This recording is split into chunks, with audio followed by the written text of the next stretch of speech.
Приготовим маринованный лук с куркумой. Подготовить все ингредиенты. Лук нарезать полукольцами. Сложить его в банку.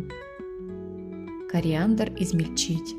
Загляните в описание к этому видео, там оставила список ингредиентов и ссылку на пошаговый фоторецепт, а еще приглашение на бесплатный мастер-класс о том, как экономить время и готовить быстро.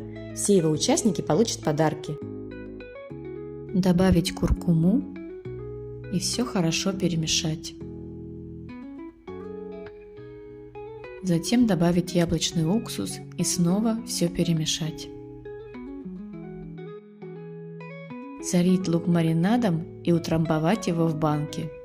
Накрыть банку крышкой и оставить на 30 минут. Банку с луком можно хранить в холодильнике до 5 дней. Маринованный лук с куркумой готов.